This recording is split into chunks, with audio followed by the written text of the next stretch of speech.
సామాన్యుడు రాజకీయం చేస్తే ఇలాగే ఉంటది. వ్యూహాలు వేస్తాం, పొత్తులు పెట్టుకుంటాం, నీ కోటలు బద్దల కొడతాం.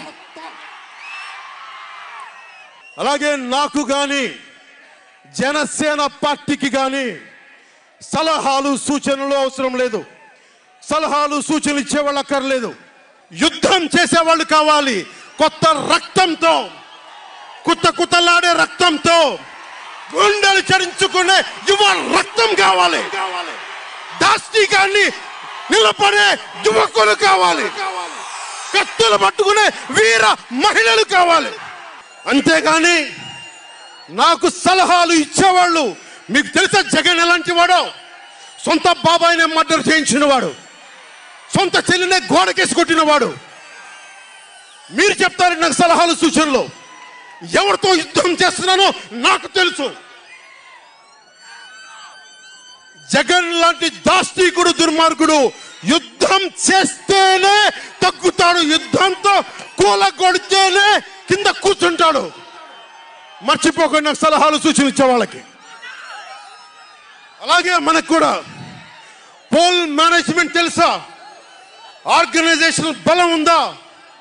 సంస్థాగతంగా పార్టీకి పోయిన తెలుగుదేశం పార్టీలతోటి మనం పోటీ పడగలమా?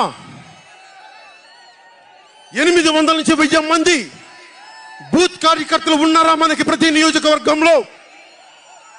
1000 మందికి 50 రోజులు ఎంతో కొంత డబ్బులు ఇస్తూ భోజనాలు పెట్టే సత్తా మన నాయకత్వాలకు ఉందా?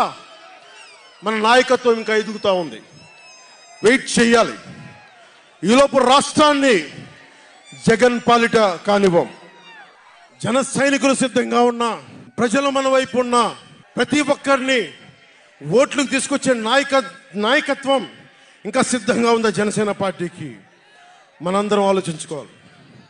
అందుకనే అన్ని అర్థం చేసుకునే 24 స్థానాలు 3 పార్లమెంట్లో సిద్ధపడ్డాం.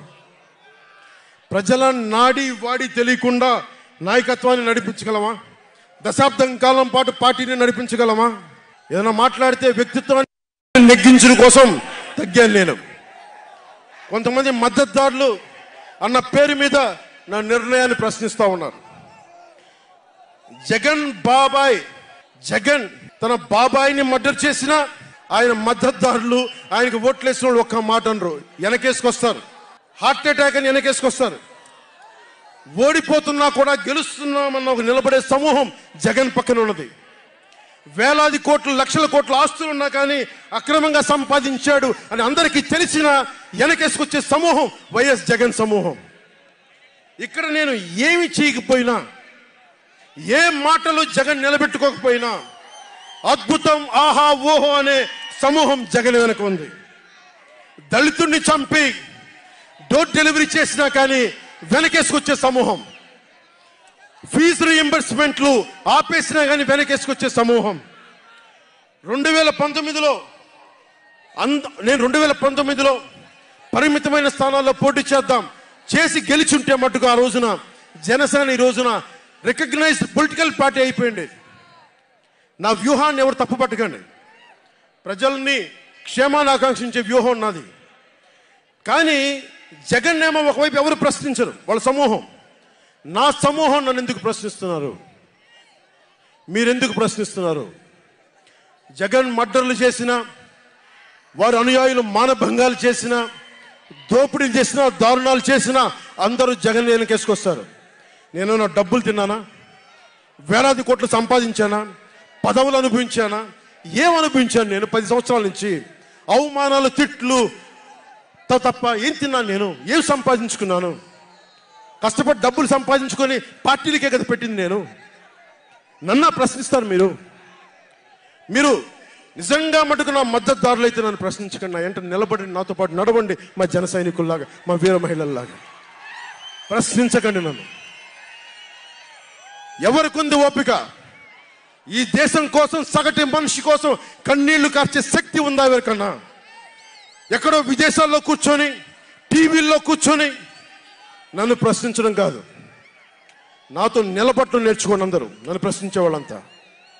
మీరు వెనక నా మద్దతుదారులు అయితే నా వెంట నడవండి, నిలబడండి. నాతో నడిచేవాడే నా వాళ్ళు. నేను ఎప్పుడు కూడా ఒక నియోజకవర్గం దృష్టిలో లేదు. నాకు దేశం ఉంది, మానవత్వం ఉంది, మన ఆంధ్రప్రదేశ్ ఉంది, తెలుగు ప్రజల, తెలంగాణ ప్రజల నేల ఉంది. నాకు తెలంగాణ నేల ఉంది నా దృష్టిలో. ఒక నియోజకవర్గం గురించి నేను ఎప్పుడు ఆలోచించాల. రాష్ట్ర ప్రయోజనాల కోసం ఆలోచించాను కానీ అరే నేను ఒక నియోజకవర్గాన్ని డెవలప్ చేసుకోవాలి నేను నిజంగా ఆలోచించలేదు. నేను ఒకటే అనుకున్నా, నేను ఇంతమంది కోసం పనిచేస్తున్నప్పుడు నా కోసం ఆలోచించే ఒక నియోజకవర్గంలో ఉండి కొద్దిమంది పనిచేస్తారని ఆశించాను. దురదృష్టం అనుకున్నంత పని చేయలేకపోయారు. సంతోషం. ఒక నియోజకవర్గం వ్యక్తిని కాదు నేను. ఓడినప్పుడు మీతోనే ఉంటాను, గెలిచినప్పుడు మీతోనే ఉంటాను. నేను ఎక్కడి నుంచి పోటీ చేసినా సరే. పవన్ కళ్యాణ్తో స్నేహం అంటే చచ్చేదాకా. పవన్ కళ్యాణ్తో శత్రుత్వం అంటే అవతల వాడు చచ్చేదాకా. ఇద్దరు కలిస్తే చూడలేడు, నలుగురు నవ్వుకుంటే చూడలేడు, 10 మంది పచ్చగా ఉంటే భరించలేడు. ఏమంటారు అలాంటి వాడిని? చెల్లిని గోడకు పెట్టి కొట్టేవాడిని ఏమంటారు? తల్లిని చెల్లిని దూరం పెట్టేవాడిని ఏమంటారు? ప్రజల్ని కష్టాలు పెట్టేవాడిని ఏమంటారు? ఓ దాష్టీకుడు, ఒక సైకో అంటాం.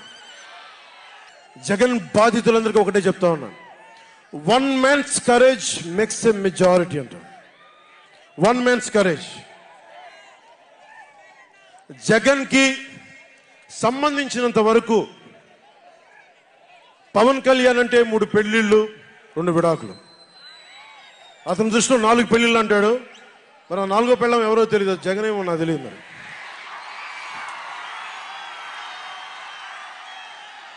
నాకు ఇదే విసుగొస్తుంది. జగన్ లేని 4వ పెళ్ళం అంటే నువ్వేరా. నేను ఎప్పుడైనా సరే భారతి గారికి కూడా చెప్తున్నాను, మేడం భారతి గారు, మీరు ఊహించుకోండి, మేము ఎప్పుడన్నా సరే మిమ్మల్ని చాలా గౌరవంగా భారతి గారు, మేడం భారతి గారు అంటాం. మీ ఆయన ఇంత నీచంగా ప్రవర్తించినా కానీ, చంద్రబాబు గారి సతీమణి కానీ, నియోజకవర్గంలో ప్రతి ఒక్కరిని ఇబ్బంది చేసినా కానీ, నా ఇంటి సతీమణి అన్నా కానీ పెళ్ళాలను సంబోధిస్తాడు. ఆ మాట మిమ్మల్ని అంటే ఎలా ఉంటుంది? భారతి గారు ఆలోచించండి ఒకసారి. నాకు తెలుగు వచ్చాడు, నేను పెద్ద ఇంగ్లీష్ మీడియం చదువుకున్న వ్యక్తిని కాదు, నాకు చాలా భాష వచ్చు, కానీ సంస్కారంగా ఉండదని మాట్లాడినంతే. జగన్, నీకు సంబంధించినంత వరకు నేను 3 పెళ్లిళ్ళు 2 విడాకులు. పవన్ కళ్యాణ్ అంటే జగన్ చెప్తున్నా విను, పవన్ కళ్యాణ్ అంటే ఆంధ్రప్రదేశ్ ప్రజల భవిష్యత్తు. పవన్ కళ్యాణ్ అంటే ఈ దేశపు యువత కాలంలో. పవన్ కళ్యాణ్ అంటే కన్నీళ్లు తుడిచే చెయ్య. పవన్ కళ్యాణ్ అంటే అర్ధరాత్రి పరిగెత్తుకుంటా వచ్చి ప్రాణాపాయంలో ఉన్న 108 అంబులెన్స్. పవన్ కళ్యాణ్ అంటే ఆడబిడ్డలకి రక్షణగా ఉండి చేతికి కట్టే రాఖీ.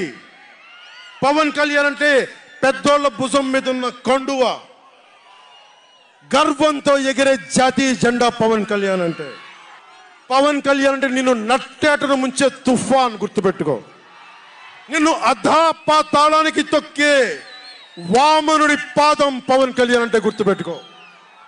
1 man's courage